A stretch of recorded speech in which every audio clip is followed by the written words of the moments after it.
action. And yes, today, it's all about the Golem. Specifically, we're going to be talking about a Golem glitch a little bit later in this video. Now, we're going to look at some other really exciting Golem battles and some unusual decks here, obviously. If you want to skip ahead, I'll go ahead and I'm not going to tell you guys where it is. No, I'm kidding. Okay, if you want to skip ahead to where the Golem glitch is in the video, it's at right about in the video. You can go there and you don't have to watch the rest of this. In the meantime, we've got dBizzle up against Xenox, and check it out, double siege deck, Golem versus the Expo Mortar. Now, this guy is from a clan with the word crazy in the name. I'm thinking you gotta be pretty crazy to play the Expo and the Mortar in your deck, and check out this one right here.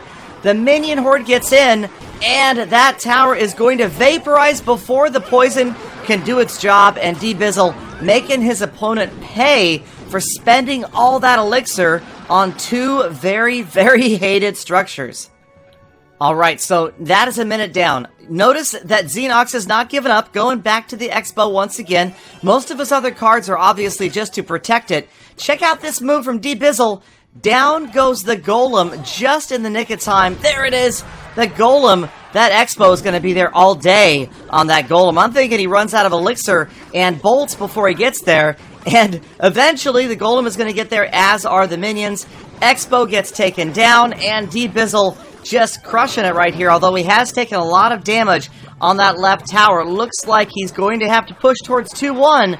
But that full-size Golem on the left tower definitely means trouble for Xenox. He's got all sorts of siege cards ready, but they're not going to do him any good right here. He's got to try to stop this big push. The Golemites getting the job done on that left tower, and down goes another mortar. Now, as we take a look at this battle, I wanted to remind you guys that I am seeking glitches. Let me know if you guys see one. If it's new, if it hasn't been all over social media, all over YouTube already, let me know. I will happily come to your clan, record it. And if I end up using it in a video, it's free gems for you and a free tournament for your clan. So let me know, you guys. I'm always on the hunt for something new and different, and that is exactly what we're going to see in just a couple of minutes here in this video. Something that I had personally never seen before. Alright, so dBizzle putting that pressure on. It's 1-1, but not for long. Down goes the left tower. And I'm sorry, there's just no way. The mortar on the right-hand side, no chance. Defensive Golem. And dBizzle is going to wrap up an easy 2-1 victory over the double siege. It doesn't get much dirtier than that. I mean, I guess you could throw in a Royal Giant or something like that. But Expo, Desperation Expo right there at the end. Maybe that's just a message like, I got an Expo. Alright, so good job dBizzle for full attack. And a lot of guys using the Golem right now. Let me tell you, it's super, super strong. So part of the reason I wanted to feature these Golem battles is because, well, I'd like to get better at using Golems as well. Here comes Severo Albarca of full attack facing Silver from Hammers, and we will see what happens right here. This is a challenge battle, and again, you see he's got the Golem down there. This is what we call Golem on steroids. The Golem is juiced. You've got that Elixir Collector in there. He's also got the Miner, Mega Minion, and his opponent, Boulder Freeze Graveyard. Now, the Graveyard, definitely a tough card to counter, especially when you're running the Golem deck, simply because no matter where you are in the battle, when you drop 8 elixir for that Golem, if your opponent can put a Graveyard down, you're going to be in a lot of trouble. So here comes the first appearance of the Graveyard. There's the freeze as well, and Silver getting some fair damage on that left tower, getting the lead early on in this battle. We just have about 2 minutes left, and Severo waiting for that opportunity to drop that Golem. There he looks like he's going for another Elixir Collector, probably, yes, on the right-hand side of the King's Tower. And here's the issue for Silver. He's not countering any of these pumps right now, so it's about to be a huge Elixir advantage for Severo. In goes the Golem, and on its way with lots of support. Check out the Elixir just collecting right here from both of these pumps up at the same time. The Golem moving in, the Miner is ready. You can see also you've got the Elite Barbs in there. Tough to stop a Golem Elite Barb push. But Silver also does have the Bowler and that Graveyard again, so maybe counting a little bit more on offense than defense. The Golem working its way after the Tombstone. Good use of the log, redirects the Bowler, the Golem. The Golem going right after that tower. One of the Elite Barbs gets there, as does a Mega Minion. That tower has nothing to say but Bye-bye. And yes, Severo takes the 1-0 lead, and beyond that, check out all the damage. He's pushing hard for a 3 crown early. With a minute left, we're not even into double elixir yet, and Severo was really trying hard right here to grab the 3 crowns. So close, even the log gets in there, but Silver is going to manage to defend and eventually stop the push for the 3 crown. Try to turn things around, and right here, there it is. Severo drops the golem. He's elixir starved on the left-hand side. Down goes the graveyard. And that is going to be Silver's big chance to come back. Freeze, graveyard, ice golem, mega minion, electro wizard, and we're 1-1. Final 30 seconds, but check it out, right-hand side. And down the middle, on the left-hand side, Elite Barbarians, the sneak attack. No chance to stop this. The golem distracting, the Elite Barbs get in there, and that is the 3 crown win. But look how close it was. Severo just about gave that one away, but grabbed the 3-1 win at the last second. Alright, you guys, here comes the golem glitch from my buddy Kailua. He's normally from Phantom Rush, and this is the first time I've ever seen this. Now, he started a clan called Galaglitch for me. That is the hashtag if you want to tweet it to me, though. Hashtag Galaglitch. Watch on your left-hand side the golem placed by his opponent. Now, this was a friendly, of course, but check this out. The tornado, and then the mirrored tornado, and look at the golem. He's got a one-track mind. He's like a cat you're trying to pull off the scratching post. He wants to go back to where he was before he'll reset. Some definite AI fail. We're going to take a look at it one more time. Here it is in slow motion, ultra close up. The golem bound and determined to get back home, or at least back to where he was before, or where the tornado would have pulled him to.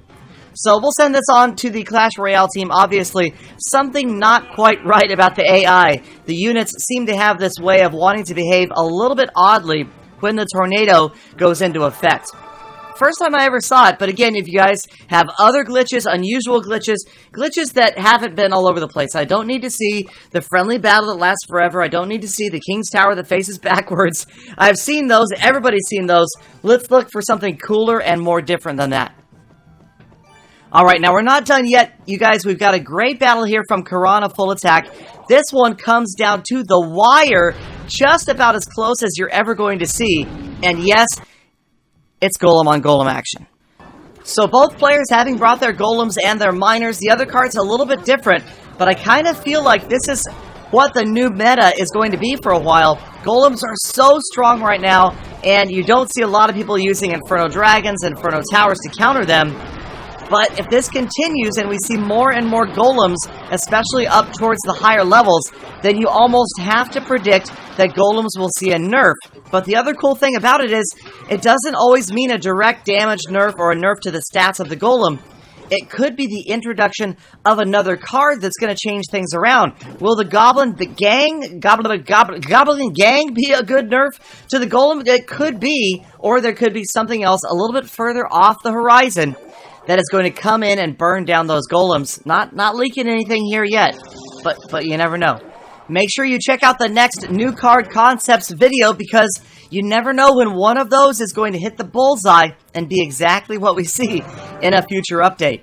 Alright, Karan throwing in the Elite Barbarians. They're going to get stopped by the skeletons, but only until they're zapped, and here they come. Onto the tower they go. So much damage from those guys. So strong, leaving that tower at exactly 200 hit points. That's a little unusual.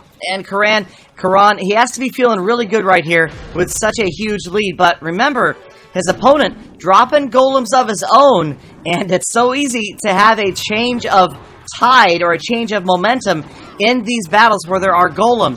You see a lot of come from behind wins, and you also see a ton of 3 crowns when players are using the golem. Right here, we're into double elixir, 45 seconds left. Golemites and the miner getting to that tower. Huge push, way too many units to even count. This tower is in a world of hurt. They converge. There goes the tower. We're tied 1-1. Wait a minute, we're not tied 1-1 because Karan hasn't gotten his tower down yet. He's got 200 hit points to go and 30 seconds to get there. How is he going to do it? Where's the miner? He's got to get some direct damage in on that tower, and he doesn't have a lot of time. And he also doesn't have a solid direct damage card. His best bet, of course, is the miner. Just got to guess right. It gets in front of the tower. Executioner not in time, and Karan ties it up in the final 10 seconds. So now, basically, the battle's starting over, but Karan at a huge disadvantage, down a lot of hit points, and that center deployment, always tough. Golem countered by elite barbs, countered by the skeleton army. Executioner moving in, but he's going to be too little too late. He's a non-factor way over on the right-hand side, working on the King's Tower.